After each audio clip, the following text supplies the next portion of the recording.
আমরা গুনাহগার। বৃষ্টির পানি দিয়ে যেমন ময়লা সাফ করেন, আপনার রহমতের বৃষ্টি দিয়ে আমাদের গুনার ময়লা থেকে পবিত্র বানায় দেন। হেদায়েতের নূর আমাদের কলিজায় দান করেন। একজনের হাতও খালি ফিরাইয়া দিয়েন না রে আল্লাহ। আমি যদি জঙ্গলের হাজারো প্রাণীর খানা দেই, বলো আশরাফুল মখলুক, আমি তোরে এত আদর করে বানাইছি, বল তোরে কেন খানা দিব না? আমার কাছে তো ফেরেশতারা দামি না, জিনেরা দামি না, জঙ্গলের প্রাণীরা দামি না, নদীর মাছ আমার কাছে দামি না, আমার কাছে দামি মানুষ। আমি আল্লাহ পিপিলিকারে খাওয়াইলে তোরে কেন খাওয়াবো না? আমি আল্লাহ নদীর মাছের খানা দিলে তোরে কেন খানা দিব না? আমি আল্লাহ জঙ্গলের প্রাণীর খানা দিলে তোরে দিব না কেন?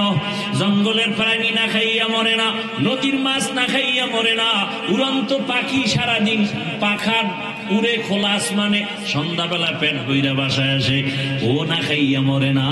আমার আদরের বান্দা তোরা কেন না খাইয়া মরো? ওরা কেন মরে না? ওরা আল্লাহর সাথে বেঈমানি করে না। মানুষ তোরা বেঈমানি করো, এই জন্য খানায় কষ্ট পাও। আতিনা ফি দারে দুনিয়া না হাসান, আতিনা ফি দারে উকবা না হাসান, ইয়া গিয়াসাল মুস্তাগীসি নাহদিনা লফতিখারা বিল উলুমে ওয়াল গিনা। হর গরি দেনে কো তু তৈয়ার হ্যায়, জো না মাঙ্গে উসসে তু বেজার হ্যায়। যেহেতু কষ্ট করে বর্ষেন, বৃষ্টিও আল্লাহর রহমত, আল্লাহর ফয়সালার উপরে বান্দার কোনো কথা বলার কোনো সুযোগ নাই। আল্লাহ আমাদেরকে যেভাবে রাখতে চান আমরা ওইভাবেই থাকতে চাই, রাজি। আল্লাহর বিরোধিতা করে কেন আগানো যাবে? অতএব আল্লাহ যেভাবে আমাদের উপরে খুশি, আমরাও তার উপরে খুশি। আল্লাহ আমাদেরকে যদি কষ্ট দিয়া, বৃষ্টি দিয়া রাজি থাকেন, আমরাও রাজি। কি আমরা রাজি না? আল্লাহকে রাজি করতে পারলেই সব ফয়সালা কামিয়াব হয়ে যায়। যে আয়াত আমি পড়েছি, আল্লাহ বলেন, ইয়া আইয়ুহাল্লাযীনা আমানুস্তাঈনু বিস-সাবরি ওয়াস-সালাহ। হে মুমিনেরা, তোমরা সাহায্য প্রার্থনা করো সবর ও সালাতের মাধ্যমে। ইন্নাল্লাহা মা'আস-সাবিরিন, নিশ্চিত আল্লাহ সাবিরিনদের সাথেই থাকেন। হাদিস পড়েছি, আল্লাহ রাসূল বলেন, মাইয়ুরিদিল্লাহু বিহি খাইরান ইউসিব মিন। আল্লাহ যার বেশি ভালো চান তাকে মুসিবত দিয়ে পরীক্ষা নেন। তাহলে বৃষ্টি একটা আল্লাহর নিয়ামত, অন্যদিকে আবার মুসিবতও বটে। আল্লাহ আমাদেরকে পরীক্ষায় ফেলছেন। আল্লাহর কাছে এতটুকু বলি, আল্লাহ এই পরীক্ষা আমাদেরকে কামিয়াবি দান করবে। আমরা দুর্বল, আবার শয়তান আমাদের পিছনে ওয়াসওয়াসা দেয়, জিন শয়তান, মানুষ শয়তান, নফস শয়তান। আল্লাহর রহমত ছাড়া পার পাওয়া, কামিয়াব হওয়া, সফল হওয়ার কোনো রাস্তা খোলা নাই। এই জন্য একটা দোয়া সবসময় আপনারা পারলে পড়বেন। আমরা অন্যায় থেকে, গুনাহ থেকে, শয়তানের ধোঁকা থেকে নিজেদের শক্তি দিয়ে বাঁচতে পারবো? কার দয়া লাগবে? এই জন্য সব সময় দোয়াটা বলবেন, যেখানে থাকেন, হাঁটতে চলতে সব সময়।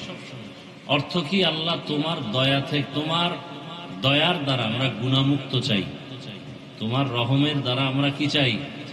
গুনাহ থেকে বাঁচতে চাই। আল্লাহুম্মা আরহামনি বিতারকিল মাআসি, আল্লাহুম্মা আরহামনি বিতারকিল মাআসি, আল্লাহুম্মা আরহামনি বিতারকিল মাআসি। ছোট দোয়া পড়বেন,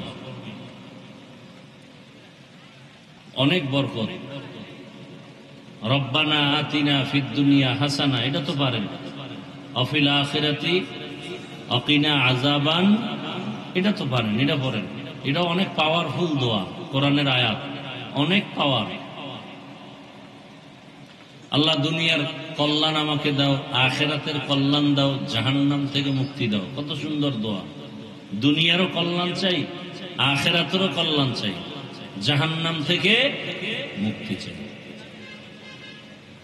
তো আল্লাহ যাকে বেশি মোহাব্বত করেন তাকে মুসিবত দেন, এটাই নিয়ম। ভালোবাসার মানুষকেই পরীক্ষা করা হয়। আল্লাহ আমাদের বেশি ভালোবাসেন, এজন্য আমাদেরই পরীক্ষা করেন। আমরা দুর্বল, আমরা ধৈর্য ধরতে পারি না। দিল খুলে আমিন বলবেন, বৃষ্টির সময় দোয়া কবুল হয়, বুঝেননি? আমি যতটা দোয়া করতেছি দিল থেকে বলবেন। আল্লাহ আমাদের সবাইকে সাবিরিন, শাকিরিন, জাকিরিনদের অন্তর্ভুক্ত করে দেন। বৃষ্টি যখন বৃষ্টি আসবে দোয়া করবেন, দোয়া কবুল হয়। আল্লাহ এই বৃষ্টি আমাদের জন্য রহমত হিসেবে কবুল করেন।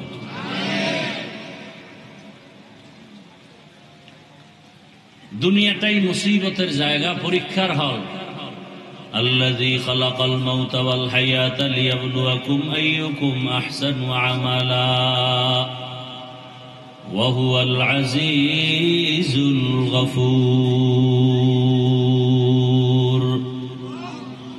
আল্লাহ বলেন, আমি আমলের পরীক্ষার জন্যই তোমাদেরকে সৃষ্টি করেছি বা দুনিয়ায় পাঠিয়েছি। তো আল্লাহ বলেন, মুসিবতে তোমাদেরকে পড়তেই হবে, কারণ দুনিয়া পরীক্ষার হল। পরীক্ষা মানেই মুসিবত, পরীক্ষা মানে কি? মুসিবত। আর এই মুসিবতে আমাদের সাহায্যের প্রয়োজন আছে না নাই? বলেন, আছে। আল্লাহ বলেন, সাহায্য প্রার্থনা করো। সাহায্য আমরা চাওয়ার দরকার আছে না নাই? আমার মূল আলোচনা যে সাহায্য চাবো কেন এবং কার কাছে চাবো, কিভাবে চাবো। সাহায্য আমাদের কেন দরকার? দুনিয়াতে একজন মানুষ অন্যের সহযোগিতা ছাড়া চলার কোনো উপায় নাই।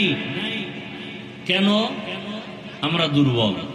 আমরা কি দুনিয়ার লাইনেও দুর্বল, আখিরাতের লাইনেও দুর্বল। দেখেন দুনিয়ার লাইনে দুর্বল কিভাবে। আমি হাফিজুর রহমান, কোরআন হাদিস পড়ে আলেম হয়েছি, ওয়াজ মাহফিল করি, কিন্তু আমি কতটা দুর্বল। একটা গরিব মানুষ আমাকে গাড়ি চালাইয়া যদি নিয়ে না আসে, সম্ভব না। কথা বুঝাইতে পারছি? এরপরে আমার ঘরে চাল ডালের প্রয়োজন হলে গরিবের কাছে যেতেই হবে।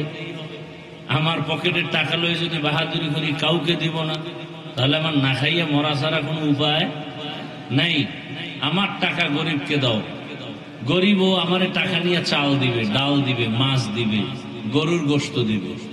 কেউ যদি টাকা নিয়ে গরম মেজাজ দেখায় কোনো ফকিরের কাছে যাব না, তাহলে কপালে মরণের আগে আর কোনো ইলিশ মাছ ঢুকবে না, গরুর গোশত আর খাওয়া। কারণ এই গোশত সুন্দরভাবে পরিপাটি করে আমাদের কাছে পৌঁছায় দেয়। এই কাজগুলো কারা করে আপনাদের এলাকায়? কসাই না? তো কসাই যারা, এদেরকে অনেকে খুব ছোট মনে করে।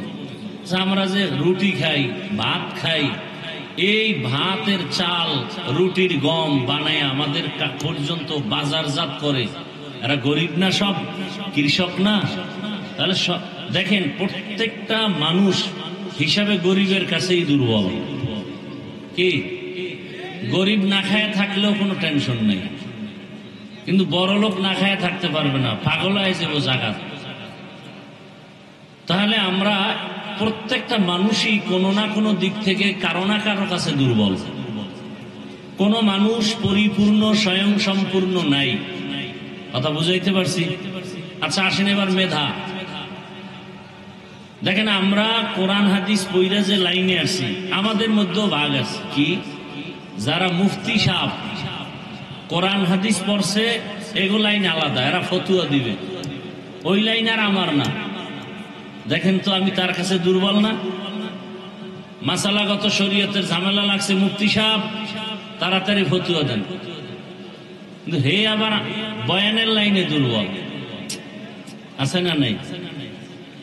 এইভাবে ডাক্তার, আপনাদের এই মান্দা থানায় অনেক ডাক্তার আছে, MBBS, বহু ডাক্তার, 10, 12, 15, 20 জন, কিন্তু এক একজন এক এক লাইনে আগানো, আর এক লাইনে দুর্বল।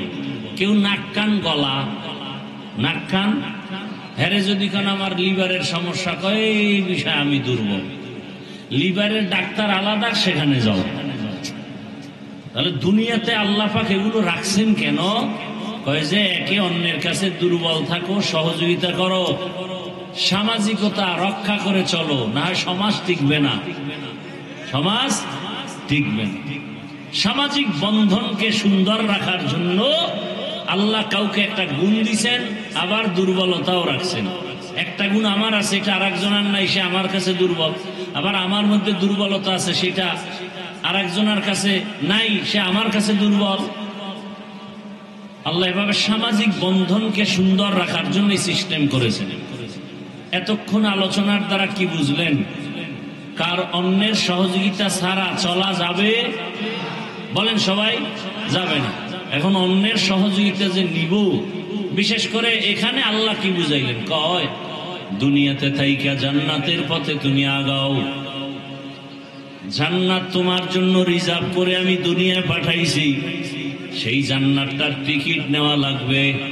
এই বুকিং দেয় না, বুকিং টিকিট বুকিং করে না? এই আমার এত নাম্বার একটা সিট বা 2টা সিট বাসে বুকিং দাও, টাকা দিন পরে। ও এমনি একটা টোকা দিয়ে রাখছে, টাইম দিয়ে দিছে 4 ঘন্টা, এর মধ্যে যদি আপনি ফাইনাল না দেন তো সিট বাদ। ফাইনাল কেমনে? কয় টাকা দিত। আল্লাহ জান্নাত মুমিনের নামে বুকিং দিয়ে রাখছেন। এই জান্নাত সবার নামে কি করা? বুকিং করা। ফেরাউনের নামে জান্নাত বুকিং, তাসনিমা নাসরিন বেশ্যার নামেও জান্নাতে বুকিং রুম আছে, সবার নামে। কিন্তু আল্লাহ সময় দিয়ে দিয়েছেন, নির্ধারিত সময়। এই সময়ের মধ্যে যদি কালেমা না পড়ো, জিকির না করো, নামাজ না পড়ো, বুকিং বাতিল। বুকিং কি বাতিল? এখন আমি যে বুকিং দিলাম, আল্লাহ দিয়ে দিলেন, এখন ওখানে আমার কনফার্ম করার জন্য কি লাগবে? কনফার্ম করার জন্য 1 নাম্বার লাগবে শিরিক মুক্ত ঈমান। শিরিক মুক্ত ঈমান। কালেমা পড়িয়া আল্লাহর হুকুম মতো, রসুলের আদর্শ মতো চলো। আল্লাহ এই দুনিয়ায় থাইকে জান্নাত তোমার মজবুত করে নাও, কিন্তু দুনিয়ায় থাইকে যে জান্নাতের পথে চলবা, জান্নাতের পথ বড় ভেজাল। দুনিয়ার মধ্যে ঢুকলেই আখিরাত সব ভুলা যাই। কারণ ডানে বামে সামনে পেছনে যেদিকেই তাকাই শুধু গুনাহ, শুধু গুনাহ। চোখের গুনাহ, হাতের গুনাহ, জবানের গুনাহ, অন্তরের গুনাহ। আর এখন তো আর তাকান লাগবো না, সবার সব লাইনের গুনার মেডিসিন, যন্ত্র সবার হাতে, সবার পকেটে, সবার ঘরে, ঠিক নেই? সেই যন্ত্রের নাম কি? মোবাইল। এই মোবাইলের কারণে চরিত্র নষ্ট, লেখাপড়া নষ্ট, জীবন নষ্ট, শরীর নষ্ট। নষ্ট হয় না, এখনো রাস্তা নাই। এখন কি করার? এই এক মোবাইল, ওদিকে আমার বডির মধ্যে এক শয়তান আছে, এটাকে বলে নফস শয়তান। সে আমাকে বারবার ধোঁকা দেয়। এত নামাজ পড়ে লাভ কি? বৃষ্টির মধ্যে বয়ান শুনে লাভ কি? কি বৃষ্টি হয় নামাজ লাগবে না? আরে নামাজ পড়লে একা একা পড়িও, জামাতেও লাগবে না। এইভাবে ধোঁকা দেয়। আরে 2 ওয়াক্ত নামাজ না পড়লে কি হবে? পরে তওবা করে নিস। এই এক শয়তান ভিতরে, নফস শয়তান। আর এক শয়তান হলো আপনার আমার ডানে বামে থাকে মানুষ শয়তান, আছে না নাই? এদের আবার বেশি আদর করে বন্ধু বান্ধব বানাইছে। বন্ধুরা আমাকে বলে এত তাড়াহুড়া কেন করো? আরে আরো বয়স বাকি আছে, সময় বাকি। এত তাড়াতাড়ি আল্লাহরে নিয়ে দৌড়ানোর দরকার নাই। এটি হুজুরেরা দৌড়াবে, তাবলিগওয়ালারা করবে, তোমার এত আল্লাহকে নিয়ে পারাপারি করার কোনো দরকার নাই। এরকম মানুষ শয়তান আসেনি। আর এক শয়তান আছে জিন শয়তান। ও কাছে আয় না, ও দূরের থেকে ধোঁকা দেয়, ওয়াসওয়াসা দেয়। জিন শয়তান। এই 3 শয়তানের ধাক্কাইয়া জান্নাতের পথে আগায় যাওয়া আমার একার দ্বারা সম্ভব? বলেন সম্ভব না। আল্লাহ বলেন তো তুমি এখন সাহায্য চাও। কি চাও? এতক্ষণ আলোচনার দ্বারা কি বুঝলেন? সাহায্যের প্রয়োজন আছে না নাই? আছে। এখন হলো সাহায্য কার থেকে নিব? তিনটা গুণ যার মধ্যে আছে তার কাছে সাহায্য নেবেন। তিনটা দুর্বলতা যাদের নাই তাদের সাহায্য চাওয়ার আগেই পেয়ে যাবেন। এই তিনটা দুর্বলতা যার নাই তার কাছে সাহায্য চাইবেন। এক নাম্বার, যার কোনো অভাব নাই এর কাছে চাইবেন, পাইবেন। দুই নাম্বার, যার কোনো স্বার্থ নাই, যার কোনো স্বার্থ নাই তার কাছে চাইলেই পাইবেন, মনের মতো পাবেন। যার কোনো পিছনে টান নাই, যেমন আমারে কিন্তু পিছনে টানে, আপনারও টানে। কে টানে? আমার ছেলে, আমার মেয়ে, আমার মা, আমার বাবা, আমার স্ত্রী। কামাই না করতে কয় জামা লাগবে, জুতা লাগবে, তরকারি লাগবে, কাপড় লাগবে, ঠিক নেই? তাহলে যার পিছু টান নাই, অভাব নাই, স্বার্থ নাই, এই তিনোটা যার নাই তার কাছে সাহায্য চাও। এই তিনোটা নাই বলতে কোনো মানুষে দুনিয়ায় নাই, তাহলে দুনিয়ার কারো কাছে সাহায্য চাওয়া যাবে? এই তিনটা দুর্বলতা নাই, তিনি হলেন একমাত্র আমার আল্লাহ। ইয়া আইয়ুহান নাস আনতুমুল ফুকারাউ ইলাল্লাহ ওয়াল্লাহু হুয়াল গানিয়্যুল হামিদ। এই কালামে জিন্দা কুরআনে হাকিম, হিকমতে উলা ইয়াজালাস্তু কাদিম। আল্লাহ তাআলা বলেন, দুনিয়ার মানুষ তোমরা সবাই ফকির, একমাত্র ধনীকে। আরো আস্তে করে বলেন। আল্লাহ বলেন, আমি শুধু ধনী না, আমি প্রশংসিত ধনী। দুনিয়াতে যত ধনী দেখো সব স্বার্থপর, সমস্ত ধনীরা অভাবী, সব ধনীদের পেছনে টান। একটা ধনী নাই যার পেছনে টান নাই, একজন ধনী নাই যার স্বার্থ নাই, একজনও ধনী নাই যার অভাব নাই। আরে রিক্সার ড্রাইভারের অভাব থাকলে 100 টাকায় সমাধান। ধনী মানুষ যত টাকাওয়ালা, লক্ষ টাকার অভাবও লক্ষ টাকায় সমাধান হয় না। আমি মাঝে মাঝে বলি, যে যত টাকাওয়ালা সে তত অভাবী, যে যত টাকাওয়ালা সে তত অভাবী। কথা ঠিক না? আরে রিক্সাওয়ালা রাস্তায় চলে, রিক্সা নষ্ট, হাইটে যায়, বড়লোক পারবে? পারবে? রাস্তায় গিয়ে যদি গাড়ি নষ্ট হয় তখন আর চলার কোনো পথ নাই। কতটা দুর্বল বড় লোকেরা, খানার প্লেট কাজের লোকেরা ধুইয়া দেয়, দেখছেন নি? বউ ধুইবে না, কারণ বউ তো চৌধুরী বংশের মাইয়া, এরা দিয়ে কাজ করানো যাবে না, হারাম।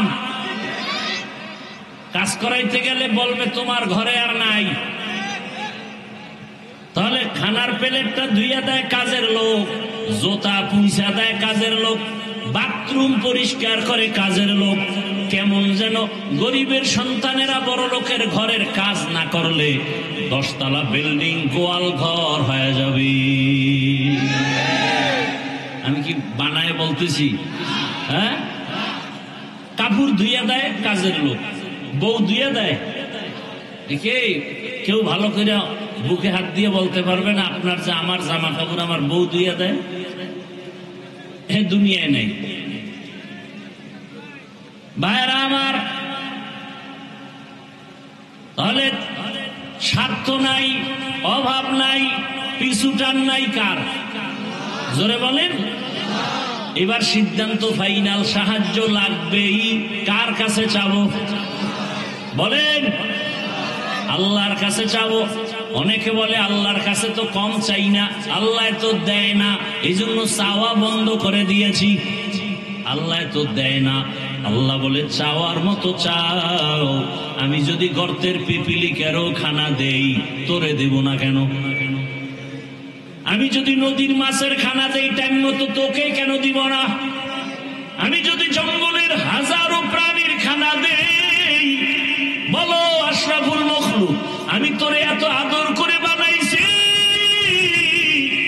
বল তোরে কেন খানা দিব না? আমার কাছে তো ফেরেশতারা দামি না, জিনেরা দামি না, জঙ্গলের প্রাণীরা দামি না, নদীর মাছ আমার কাছে দামি না, আমার কাছে দামি মানুষ। আমি আল্লাহ পিপিলিকারে খাওয়াইলে তোরে কেন খাওয়াবো না?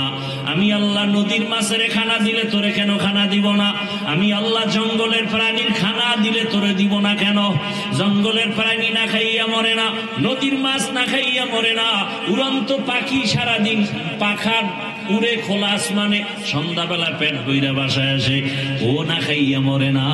আমার আদরের বান্দা তোরা কেন না খাইয়া মরো? ওরা কেন মরে না? ওরা আল্লাহর সাথে বেঈমানি করে না। মানুষ তোরা বেঈমানি করো, এই জন্য খানায় কষ্ট পাও। আতিনা ফি দারে দুনিয়া না হাসান, আতিনা ফি দারে উকবা না হাসান, ইয়া গিয়াসাল মুস্তাগীসি নাহদিনা লিফতিখারা বিল উলুমে ওয়াল গিনা। হর গরিদে নেকো তু তৈয়ার হ্যায়, জো না মাঙ্গে উসসে তু বেজার হ্যায়। সাহায্য কার কাছে চাইবেন? মদের বোতল নিয়ে কইবেন আল্লাহ টাকা দাও। গাঞ্জা খায় কইবেন আল্লাহ তাড়াতাড়ি আমার শরীর সুস্থ করো। 3 বেলা ভাত খেয়ে বিড়ি টানবেন আর বলবেন আল্লাহ মাথা ঠান্ডা করো। আল্লাহ দিবেন? কথা বলেন না কেন? সুদের টাকায় ব্যবসা করবেন আর হুজুরের বলবেন তাবিজ দেন, ব্যবসায় বরকত হয় না কেন? আছে না নাই? হবে বরকত? বরং কোটি টাকা কামাই করে হঠাৎ করে দেখবে এক ডাকাতি আইসা সব দোকানপাট লুট। এই সমস্ত আকাম করে যারা ব্যবসা করে, এগো শুধু দোকানে আগুন লাগিয়া দোকান শেষ হবে না, ও সহ মরবে। আর হালাল টাকায় যারা ব্যবসা করবে, আল্লাহ ওদেরকে অল্প টাকায় এত বরকত দেবে, যেই বরকত কোটি টাকাওয়ালারাও পাবে না। বরকত কে দিবেন? আল্লাহর কাছে সাহায্য চাইতে হবে 2 জিনিসের দ্বারা। কয় জিনিস? 1 নম্বরে যেই জিনিসটা লাগবে তার নাম ধৈর্য। তার নাম কি? ধৈর্যের সাথে আল্লাহর সাহায্য চাও। চাওয়ার সাথে সাথে আল্লাহ দিবেন না, অপেক্ষা করো। ধৈর্য বড় দামি এক সম্পদ। আল্লাহ পাক বলেন যারা ধৈর্য ধারণ করবা, তোমাদের দুনিয়ার সেরা বড় 2টা পুরস্কার দিব। এক পুরস্কার দুনিয়াতে মরার আগে, আর এক পুরস্কার মরার পরে পরকালে। দুনিয়ার পুরস্কার হলো আমি আল্লাহ নিজে তোমার বন্ধু হয়ে যাব। আল্লাহ কি হয়ে যাবেন? আর আখিরাতে যেই পুরস্কার তোমাকে দিব বড়, ইন্নামা ইউওয়াফাস সাবিরুনা আজরাহুম বিগাইরি হিসাব। আমি আল্লাহ তোমাকে বিনা হিসাবে জান্নাত দিয়ে দিব। দুনিয়াতে আল্লাহ বন্ধু হবেন, পরকালে আল্লাহ বিনা হিসাবে কি দিবেন? জান্নাত দিয়ে দিবেন। কাদেরকে? যারা বিড়ি টানে, ধৈর্য ধারণকারী এদেরকে। এই ধৈর্য আবার 3 প্রকার। ইবাদতের বেলায় ধৈর্য, গুনাহ করার ক্ষেত্রে ধৈর্য, মুসিবতের বেলায় ধৈর্য। মুসিবত চলতেছে, পাগল হলে হবে না। ও আল্লাহ সাহায্য করো, ও আল্লাহ তুমি আমার উপরে দয়া করো। আল্লাহ পাক একটু তোমাকে পরীক্ষা কইরা ধৈর্য নিয়ে দেখবে তুমি ঠিক আছো নি। আল্লাহ সাহায্য এমন করবে, তুমি এক পর্যায়ে এমন হাসাই হাসবা যেই হাসার কোনো শেষ হবে না। ইবাদতের বেলায় ধৈর্য।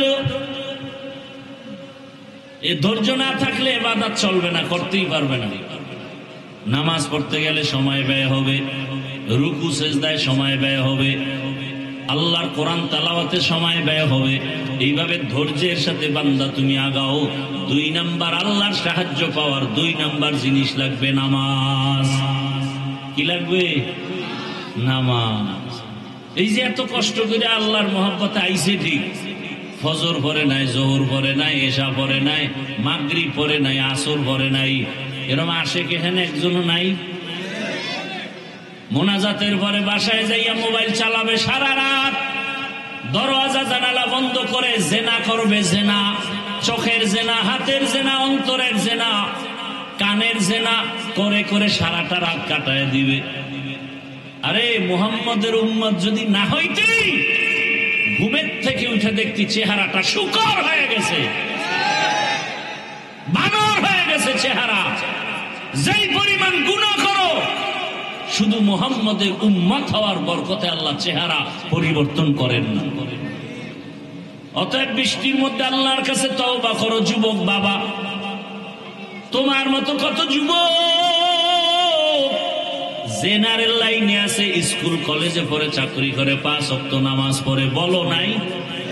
তুমি কেন পারো না রে যুবক? মনে হয় আল্লাহ তোমার উপরে বেজার হয়ে গেছে।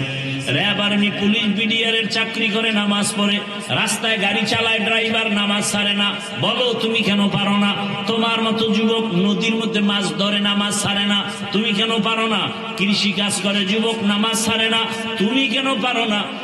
আজকে ডাক্তার, প্রফেসর, ইঞ্জিনিয়ার, নামাজি, অভাব নাই, তুমি কেন পারো না? শিক্ষক শিক্ষিকারা নামাজ পড়ে, তুমি কেন পারো না? ও পর্দার আড়ালের আম্মা জান, আপনার মতো কত মা এখনো আছে বেপর্দায় চলে না, মোবাইলে সময় নষ্ট করে না, স্বামীর মাল নষ্ট করে না, 5 ওয়াক্ত নামাজ পড়ে। বলেন আম্মা জান, আপনারা কেন পারবেন না? আপনার সন্তানকে ডাক্তার বানাবেন, বাধা নাই। আপনার সন্তানটাকে জেনারেল লাইনে পড়ায় ইঞ্জিনিয়ার বানাবেন, বাধা নাই। কিন্তু সন্তানটাকে আদর্শ ডাক্তার বানান, আদর্শ ইঞ্জিনিয়ার বানান, দেখবেন আপনার জীবনও ধন্য, সন্তানের জীবনও ধন্য। ডাক্তারি করবে, কোরআন তেলাওয়াত করবে, নামাজ পড়বে, মা বাবার জন্য দোয়াও করবে। এরকম ডাক্তার নাই? এখনো সময় আছে, তওবা করেন, আল্লাহকে মনে মনে ডাকেন আর বলেন, হে মালিক, গুনাহ তো জীবনে কম করি নাই। মনে হয় জানো এই ময়দানে আমার মতো গুনাহগার কেউ নাই। আরে জীবনটা কাটায় দিলাম গুনাহে, হাতের গুনাহ, চোখের গুনাহ, জবানের গুনাহ, অন্তরের গুনাহ। আজকে তওবা করলাম, আর গুনাহ করব না। মা বাবার দোয়া নিয়া, শিক্ষকের দোয়া নিয়া, ওলামায়ে কেরামের পরামর্শ নিয়া, নবীজির আদর্শ মেনে 5 ওয়াক্ত নামাজ পড়ব। আমি ডাক্তার হই, ইঞ্জিনিয়ার হই না কেন, আমি বেয়াদবি করব না। মা বাবার সাথে কখনো বেয়াদবি করব না, ওলামায়ে কেরামের সাথে বেয়াদবি করব না, আর কোন শিক্ষকের সাথে বেয়াদবি করব না। আমি চাকরি করি, ব্যবসা করি, আমার মতো যুবক যদি ব্যবসা চাকরি করে, নামাজ পড়ে, আমি কেন পারি না? আমার কপাল কেন খারাপ? ও পর্দার আড়ালের আম্মা জানেরা, আল্লাহর কাছে তওবা করেন। আদর্শ সন্তানের মা হইয়া কবরে যাবেন, স্বামীর মাল হেফাজত করবেন, মোবাইলে সময় নষ্ট করবেন না, বেপর্দায় চলবেন না। আল্লাহ আমাদের সবাইকে খাঁটি তওবাওয়ালা জীবন দান করেন, আল্লাহর গোলাম হিসাবে কবুল করেন, গুনাহ মুক্ত হইয়া আদর্শ মানুষ হওয়ার তৌফিক দান করেন। আমিন। আলহামদুলিল্লাহি রাব্বিল আলামিন, ওয়াসসালাতু ওয়াসসালামু আলা সাইয়্যিদিল আমবিয়া ওয়াল মুরসালিন ওয়া আলা আলিহি ওয়া আসহাবিহি আজমাইন। ইয়া আরহামার রাহিমিন, ইয়া আরহামার রাহিমিন, ইয়া আরহামার রাহিমিন। রব্বিরহামহুমা কামা রাব্বায়ানি সগীরা। আল্লাহুম্মা ইন্নাকা আফুউন কারীম তুহিব্বুল আফওয়া ফা'ফু আন্না। আল্লাহুম্মা আরহামনি বিতারকিল মাআসি।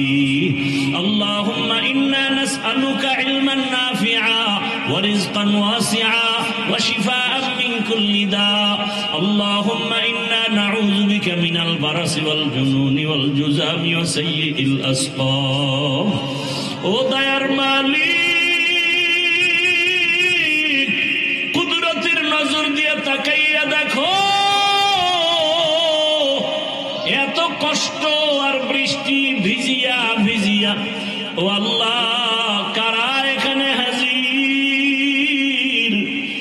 আল্লাহ, টাকার জন্য, খানার লোভে, চেয়ারের লোভে, ক্ষমতার লোভে এখানে আসে নাই রে আল্লাহ। আমার কলিজার কত যুবক, কত ওলামায়ে কেরাম, কত ছাত্র, মা বোনেরা কষ্ট করে করে ভিজিয়া ভিজিয়া আপনার দ্বীনের কথা শুনতেছে। আয় আল্লাহ, আপনার কি একটু মায়া হবে না? আমরা গুনাহগার, বৃষ্টির পানি দিয়ে যেমন ময়লা সাফ করেন, আপনার রহমতের বৃষ্টি দিয়ে আমাদের গুনার ময়লা থেকে পবিত্র বানায় দেন। হেদায়াতের নূর আমাদের কলিজায় দান করেন। একজনের হাতও খালি ফিরাইয়া দিয়েন না রে আল্লাহ। আয় আল্লাহ, ওলামায়ে কেরাম মুরব্বিদের কবুল করে নেন, মা বোনদের আবেদা পর্দাওয়ালা বানায় দেন, সন্তানগুলো নেককার বানায় দেন, আমার কলিজার যুবকদের দ্বীনের খাদেম বানায় দেন। মোবাইলের গুনাহ থেকে হেফাজত করেন, সারা দুনিয়াবাসীকে মাফ করে দেন। বিদেশের ঘরে যারা আছে, আমার দেশের প্রবাসে সবাইকে হেফাজত করেন। বাংলাদেশ ইসলামের জন্য কবুল করে নেন।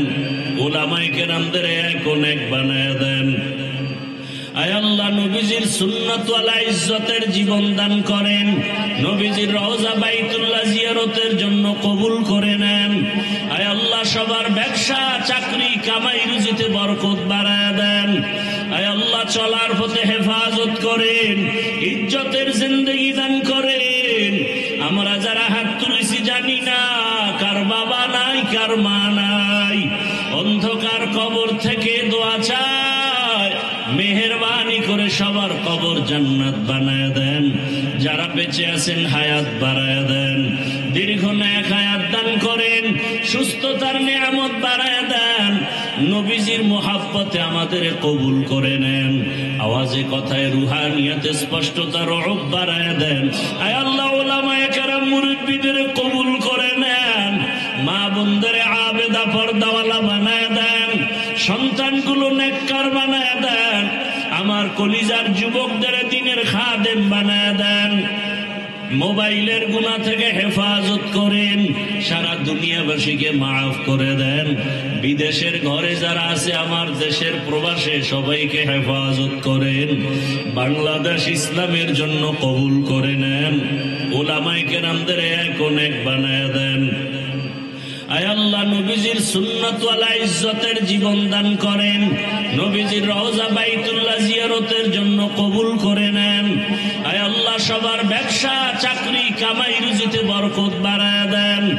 আয় আল্লাহ, চলার পথে হেফাজত করেন, ইজ্জতের জিন্দেগি দান করেন। আমরা যারা হাত তুলেছি জানি না কার বাবা নাই, কার মা নাই, অন্ধকার কবর থেকে দোয়া চাই, মেহেরবানি করে সবার কবর জান্নাত বানায় দেন। যারা বেঁচে আছেন হায়াত বাড়ায় দেন, দীর্ঘ নেক হায়াত দান করেন, সুস্থতার নিয়ামত বাড়ায় দেন। নবীজির মুহাব্বতে আমাদের কবুল করে নেন। আওয়াজে কথায় রুহানিয়াতে স্পষ্টতার রূপ বাড়ায়